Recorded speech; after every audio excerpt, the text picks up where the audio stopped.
Sir ನಮಸ್ಕಾರ sir. ನಮಸ್ಕಾರ sir ತಮ್ಮ ಹೆಸರು? ಲೋಹಿತ್ ಅಂತೇಳಿ. ಲೋಹಿತ್ ಅಲ್ಲ ಸರ್? ಲೋಹಿತ್, ಕಂಚಿಗನಾಳು. ಸರ್ ದಾವಣಗೆರೆ ಜಿಲ್ಲೆ ಚನ್ನಗಿರಿ ತಾಲೂಕು ಕಂಚಿಗನಾಳಲ್ಲ ಕಂಚಿಗನಾಳು ಸರ್. ಇದು ಜುಲೈ ತಿಂಗಳಲ್ಲ ಸರ್? ಹಾಂ ಸರ್. ಇಲ್ಲಿವರೆಗೆ ನಿಮ್ಮ ಊರಿಗೆ ಏನಾರ ಮಳೆ ಬಂದತ್ತ? ಇಲ್ಲ ಸರ್, ಮಳೆ ಬಂದಿಲ್ಲ. ಒಂದು ತಿಂಗಳ ಕೆಳಗೆ ಒಂದು 20 ನಿಮಿಷ ಬಂದಿತ್ತು ಅಷ್ಟೇ. ಒಂದು ವಾರ ಮೋಟ್ರ್ ನಿಲ್ಸೋ ಲೆಕ್ಕಕ್ಕೆ, ಅಲ್ಲಿಂದ ಇಲ್ಲಿಗೆ ಇಲ್ಲ ಮತ್ತೆ. ಹೌದಲ್ಲ ಸರ್? ಮಳೆ ಬಂದಿಲ್ಲಲ್ಲ? ಇಲ್ಲ ಸರ್. ಈಗ ಅತಿಯಾದ ಉಳುಮೆ ಒಳ್ಳೆಯದ ಅಡಿಕೆ ತೋಟದಲ್ಲಿ? ಇಲ್ಲ ಸರ್, ತಪ್ಪಲ್ವ ಸರ್? ಸರ್ ಒಂದು 3 ವರ್ಷದ ಹಿಂದೆ ಈ ತೋಟಕ್ಕೆ ಬಂದಾಗ ಅವತ್ತು ತೋಟ ಹೆಂಗಿತ್ತು ಸರ್? ಇಲ್ಲಿ ಸ್ವಲ್ಪ ವೀಕ್ ಇತ್ತು ಸರ್. ಅದು ಸ್ವಲ್ಪ ಬಾಂಡ್ಲಿ ಹೊಡ್ಸೋದು ಅದೆಲ್ಲ ಸ್ವಲ್ಪ ಜಾಸ್ತಿ ಮಾಡ್ತಿದ್ರೆ ಅದೆಲ್ಲ ಕಂಟ್ರೋಲ್ ಮಾಡಿದ್ದೀನಿ. ಇವಾಗ ಪರವಾಗಿಲ್ಲ ಅನಿಸ್ತಾ ಇದೆ ಸರ್. ಒಟ್ಟಾರೆ ಎಷ್ಟು ಎಕರೆ ಅಡಿಕೆ ತೋಟ ಮಾಡಿದ್ದೀರಿ ಸರ್? ನಮ್ಮದೊಂದು 9ರಿಂದ 10 ಎಕರೆ ಇದೆ. 9ವರೆಯಿಂದ 10 ಎಕರೆ. ಒಂದು 3000 ಗಿಡ ಫಸಲು ಐತಲ್ಲ ಸರ್? 3000 ಗಿಡ ಫಸಲು. 3000 ಗಿಡ ಫಸಲು ಐತಲ್ಲ ಸರ್? 3000 ಗಿಡ ಫಸಲು. ಸುಮಾರು 1 ಗಂಟೆಯಿಂದ ನಿಮ್ಮ ತೋಟದಾಗ ಒಂದೊಂದೇ ಪ್ರಯೋಗಗಳು ಮಾಡಿ ತೋರಿಸ್ತಾ ಇದ್ದು ನಿಮಗೆಲ್ಲ ಸರ್. ಈ ಪ್ರಯೋಗಗಳು ತಮಗೆ ಇಷ್ಟ ಆದವಾ? ಇಷ್ಟ ಆದವು ಸರ್. ಅದು ಕೆಲವೊಂದು ನಾವು ಮಾಡಿದ್ವಿ, ಇನ್ನೂ ಕೆಲವು ಅದರಲ್ಲಿ ತಿಳ್ಕೊಳ್ಳೋಂಥ ಭಾಳ ಇದ್ವು. ಹಾಂ ಸರ್. ಹಂಗಾಗಿ ಇದು ಚೆನ್ನಾಗಿದೆ. ಅಲ್ಲ, ವಿಷಯಗಳು ಚರ್ಚೆ ಮಾಡಿದ್ದು ಕೆಲವೊಂದು ವಿಷಯಗಳು ನಮಗೆ ಗಮನಕ್ಕೆ ಇರಲಿಲ್ಲ, ಗೊತ್ತಿರಲಿಲ್ಲ. ಅವೆಲ್ಲ ಗೊತ್ತಾದವು ಸರ್. 1 ಗಂಟೆನಲ್ಲಿ ನಿಮ್ಮ ತೋಟದಿಂದ ಕನಿಷ್ಠ ಒಂದು ಬೋರ್ನಿಂದ ಅವ್ರಿಗೆ ಒಂದು 20,000 ಲೀಟ್ರ್ ಡ್ರಾ ಮಾಡ್ತಿರಲ್ಲ ನೀರ ನೀವು ನಿಮ್ಮ ತೋಟದಾಗ? ನೀವು ಹೇಳಿದಂಗೆ ಒಂದು 20,000 ಲೀಟ್ರ್ ನೀರು ಡ್ರಾ ಮಾಡ್ತಿದ್ದೀರಿ ಒಂದು ಬೋರ್ನಿಂದ 1 ಗಂಟೆಗೆ ಅಂದಾಜು? ಇಲ್ಲ ಸರ್, ಅಷ್ಟು ಆಗಲ್ಲ. ಒಂದು 15,000 ಲೀಟ್ರ್ ಹೋಗ್ಬೋದು ಸರ್. ಒಂದು 12,000 ಲೀಟ್ರ್ ನೀರು ಕಡಿಮೆ ಐತಿ ಅನ್ನೋ ಉದ್ದೇಶಕ್ಕೆ ಒಂದು 15,000 ಲೀಟ್ರ್ ನೀರಲ್ಲ ಸರ್ ಒಂದು ಬೋರ್ನ ಹೊರಗೆ ಹೋಗೋ ನೀರು? ಅಲ್ಲ, ಒಟ್ಟು ಒಂದು ಬೋರ್ನಿಂದ ಹೇಳ್ತಾರ ನಾನು. ಈಗ 1 ಗಂಟೆಗೆ 15,000 ಲೀಟ್ರ್ ನೀರು ಹೊರ ಹೊಡಿತೀರಿ ಅಂತಂದರೆ ಎಷ್ಟು ಅವರ್ ನೀವು ಸ್ಟಾರ್ಟ್ ಮಾಡ್ತೀರಿ ನೀರಾ ಸರ್? ಒಂದು 3 ಅವರ್ ಆಗುತ್ತೆ. 3 ಅವರ್ಸ್ ಅಷ್ಟೇನಾ? 3 ಅವರ್ಸ್. ಒಂದು ದಿವ್ಸಕ್ಕೆ 3 ಗಂಟೆ? 3 ಗಂಟೆ ಕೊಡ್ತೀವಿ ಸರ್.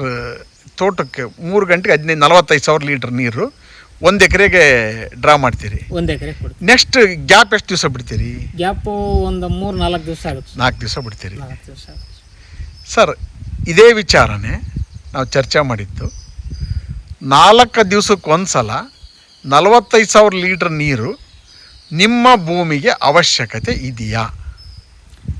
ಅಷ್ಟು ಇಲ್ಲ ಸರ್. ಅದು ಹೆಂಗೆ ಅಂತಂದ್ರೆ ಮೇಲೆ ಒಣಗಲಾಗಿರುತ್ತೆ, ನೋಡಿರ್ತೀವಿ, ಸ್ಟಾರ್ಟ್ ಮಾಡ್ಬೇಕು ಅನ್ಸುತ್ತೆ, ಚೆನ್ನಾಗಿ ಹೊಡಿದಿರ ಅನಿವಾರ್ಯತೆ ಅದು. ಅಲ್ಲ, ಒಪ್ಪಿಗೆ ಅಲ್ಲ, ಗಿಡಕ್ಕೆ ಅಷ್ಟು ಬೇಕಾಗಲ್ಲ.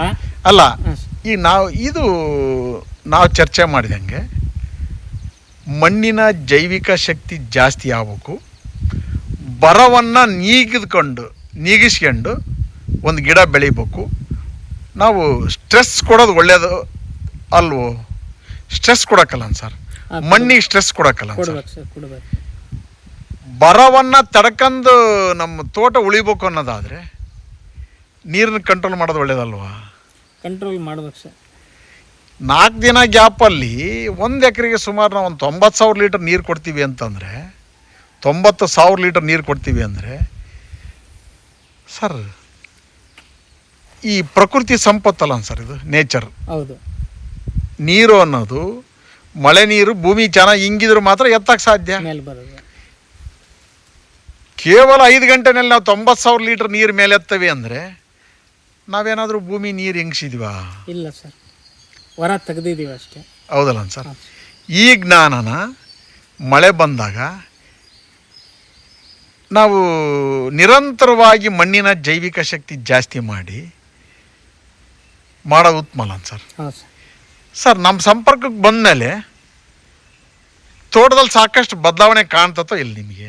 ಬದಲಾವಣೆ ಕಾಣ್ತಾ ಇದೆ ಸರ್, ಚೆನ್ನಾಗಿದೆ. ಮೊದಲಿದ್ದಕ್ಕೂ ಇವಾಗಿಂದಕ್ಕೂ ನಿಮ್ಮ ಭೇಟಿ ಆದ ನಂತರ ತೋಟಕ್ಕೆ ವಿಸಿಟ್ ಮಾಡಿದ ಮೇಲೆ ಮೊದಲಿಗೂ ಈಗ ಬದಲಾವಣೆ ಸರ್. ಒಂದು 5 ಎಕರೆ ಆವ್ರೇಜ್ ನಾವು ಫಸಲು ಹಿಡಿದ್ ನೀವು 5 33,000 ಗಿಡ ಅಂದರೆ ಆವ್ರೇಜ್ ತೆಗೆದ್ರು ಒಂದು 10 ಕ್ವಿಂಟಲ್ ಆವ್ರೇಜ್ ಬರುತ್ತೆ ಸರ್. ಒಂದು 10 ಕ್ವಿಂಟಲ್ ಆವ್ರೇಜ್ ಒಣ ಅಡಿಕೆ ಬರುತ್ತೆ ಸರ್. ಸರ್, ಮೊದಲು ಈಗ ಒಂದು 3 ವರ್ಷದ ಹಿಂದೆ ಯಾವ ಮಟ್ಟಕ್ಕೆ ಹೋಗಿದ್ದೀವಿ ಸರ್ ನೀವು? ಸರ್, ಭಾಳ ಕಡಿಮೆ ಇತ್ತು. ಎಷ್ಟು? 25-30 ಕ್ವಿಂಟಲ್. ಸರ್ ಇದು 25-30 ಕ್ವಿಂಟಲ್ ಒಂಟು ಡಬಲ್ ಆಗ ಲೆಕ್ಕಕ್ಕೆ ಬಂದ್ವೇ ಇಲ್ಲ ಸರ್? ಡಬಲ್ ಆಗ್ತಾ ಇದೆ. ಆಗ್ತೈತಲ್ಲ ಸರ್? ಹೌದು. ಈ ನಾವು ಹೇಳಿರ್ತಕ್ಕಂಥ ಮೆಥಡ್ ಅನುಸರಿಸಿದರೆ ಇನ್ನೂ ಚೆನ್ನಾಗಾಗುತ್ತಾ ಇಲ್ವೋ? ಆಗುತ್ತೆ ಸರ್. ಸರ್ ಸುಮಾರು 16 ಕಡೆ ಬೇರು ತೆಗಿಸಿದಾಗ ನೀವು ಅತಿಯಾಗಿ ನೀರು ಕೊಟ್ಟರೆ ಬೇರು ಅಭಿವೃದ್ಧಿ ಚೆನ್ನಾಗಾಗುತ್ತಾ? ಇಲ್ಲ ಸರ್, ಅದು ಬೇರು ಶೀತ ಜಾಸ್ತಿ ಆಗಬಾರ್ದು, ಡ್ರೈ ಮಾಡಬೇಕು. ಡ್ರೈ ಮಾಡೋಕ್ಕಲ್ಲ ಸರ್, ಮಾಡಬೇಕು. ಸ್ಟ್ರೆಸ್ ಕೊಡ್ಬೇಕಲ್ಲ ಸರ್? ಹಾಂ ಸರ್. ಸ್ಟ್ರೆಸ್ಸೇ ಮುಖ್ಯ ಅಲ್ಲ ಅನ್ಸಿದ್ರಲ್ಲಿ ಸರ್. ಮಣ್ಣಿನ ಆರೋಗ್ಯ ಮತ್ತು ಮನುಷ್ಯನ ಆರೋಗ್ಯ ಚೆನ್ನಾಗಿತ್ತು ಅಂದರೆ ನಮ್ಮ ಬದುಕು ಭಾಳ ವ್ಯವಸ್ಥಿತವಾಗಿ ನಡ್ಕೊಂಡು ಹೋಗತಿ. ಹೌದು. ಸರಿನಾ ಸರ್? ಸರಿ ಇದೆ ಸರ್. ಯಾಕಂದ್ರೆ ಇದ್ರ ಮೇಲೆ ಡಿಪೆಂಡ್ ಆಗಿರೋದ್ರಿಂದ ಒಂದಿಷ್ಟು ವೆಲ್ವೆಟ್ ಬೀನ್ಸ್ ಮುಂದಿನ ದಿನಗಳು ಹಾಕೋದು ತುಂಬ ಒಳ್ಳೆಯದು. ಈಗ ಈ ಸುತ್ತಮುತ್ತಲು ನೋಡಿರ್ತಕ್ಕಂಥ ತೋಟದಲ್ಲಿ ಈ ವರ್ಷದ ಲೆಕ್ಕಕ್ಕೆ ಈ ಟೆಂಪ್ರೇಚರಲ್ಲಿ ಸುಮಾರು ಜನ ನಾನು ನೋಡಿದಂಗೆ ನಿಮ್ಮ ತೋಟ ತುಂಬ ಚೆನ್ನಾಗೈತಿ ಅನ್ನೋ ವಿಚಾರ ಚರ್ಚೆ ಮಾಡ್ತದಾರೆ ನಿಮ್ಮೂರಲ್ಲಿ, ಹೌದಲ್ಲ ಸರ್? ಹಾಂ ಸರ್, ಹೇಳಿದೆ. ಚರ್ಚೆ ಮಾಡ್ತದಾರಲ್ಲ? ಮಾಡಿದಾರಲ್ಲ ಸರ್? ಇದು ನಿಮಗೆ ರಸಗೊಬ್ಬರ ಅಂತಕ್ಕಂಥದ್ದು ಅನಿವಾರ್ಯ ಅನ್ನಿಸ್ತತಾ? ಕಾಯಿ ಅದು ಸ್ವಲ್ಪ ಸೈಜ್ ಏನಾದ್ರು ಬರ್ಬೋದೇನೋ ಅಂತೇಳಿ ಒಂದು 100 ಆಯಿತು, ಒಳ್ಳೇದು. ಓಕೆ ಸರ್, ಅದನ್ನ ಒಪ್ಪಿಗೆ ನಾನು. ಈಗ ನೀರನ್ನು ಕಂಟ್ರೋಲ್ ಮಾಡೋದು ತುಂಬ ಒಳ್ಳೇದು ಅನಿಸುತ್ತಲ್ಲ ಸರ್? ನೀರನ್ನು ಉಳಿಸಿದರೆ ಇನ್ನೂ ತೋಟ ಚೆನ್ನಾಗಿ ಅಭಿವೃದ್ಧಿ ಆಗೋ ಸಾಧ್ಯತೆ ಐತಲ್ಲ ಸರ್? ಇದೆ ಅನ್ಸುತ್ತೆ ಸರ್. ಒತ್ತಡ ನಾವು ಕೊಟ್ಟಿರೋ ನೀರು ಸ್ವಲ್ಪ ಜಾಸ್ತಿ ಆಗಿದೆ ಇವಾಗ. ಹಾಂ, ಯಾಕಂದರೆ ನೀವು ಈ ಗಿಡನೂ ಚೆನ್ನಾಗಿದ್ದಾವೆ. ಫಸ್ಟ್ ಸರ್, ನಾವು ಬೇರೆಯವ್ರ ಜೊತೆಗೆ ಕಂಪ್ಯಾರಿಸನ್ ಮಾಡೋದಕ್ಕಿಂತ ಮುಖ್ಯವಾಗಿ ನಾವು ಹೇಳೋದು ಒಂದೇ ವಿಚಾರ. ಸುಮಾರು 7-8 ಕಡೆ ನಿಮ್ಮ ತೋಟದ ಮಣ್ಣು ತೆಗೆಸಿದಾಗ ಇನ್ನೂ ಬದಲಾಗಬೇಕು ಅನ್ನೋ ವಿಚಾರ ಹೇಳಿದ್ವಿ. ಎಲ್ಲಿ ನೀರು ಕಡಿಮೆ ಹೋಗಿದೆಯಲ್ಲ ಅಂಥ ಕಡೆ ತೆಗೆಸಿದಾಗ ಕೂಡ ಬೇರೆ ಏನಾಯ್ತು, ಚೆನ್ನಾಗಿ ಅಭಿವೃದ್ಧಿ ಆಗೈತಲ್ಲ ಅನ್ಸಲ್ಲಿ? ಕಡಿಮೆ ಇರೋ ಕಡೆನೇ ಅಭಿವೃದ್ಧಿ ಚೆನ್ನಾಗೈತಲ್ಲ ಸರ್? ನೀರು ಕಡಿಮೆ ಇರೋ ಕಡೆಗಲ್ಲ sir? Micropores and macropores hole ಚೆನ್ನಾಗಾಯ್ತಲ್ಲ ಸರ್? ಎರೆಹುಳು ಅಭಿವೃದ್ಧಿ ಚೆನ್ನಾಗಾಯ್ತಲ್ಲ ಸರ್? ಇದೆಯಲ್ಲ ಸರ್?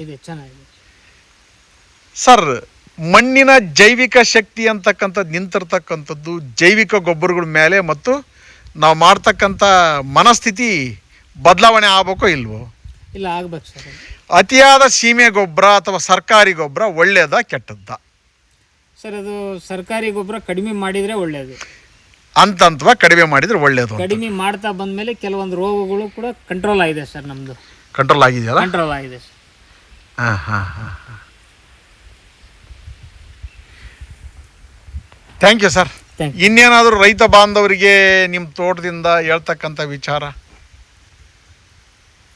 ನಿಮ್ಮ ಮಾರ್ಗದರ್ಶನದಾಗೆ ನಾವು ವಿಡಿಯೋಗಳೆಲ್ಲ ನೋಡಿ ಹಂತವಾಗಿ ಬದಲಾವಣೆ ಮಾಡ್ಕೊಂತ ಬಂದಿದ್ದೀವಿ ಸರ್. ಈ ಸರಿ ಈ ಥರ ಎಲ್ಲರೂ ಬದಲಾವಣೆ ಮಾಡ್ಕೊಳ್ಳೋದು ಸೂಕ್ತ.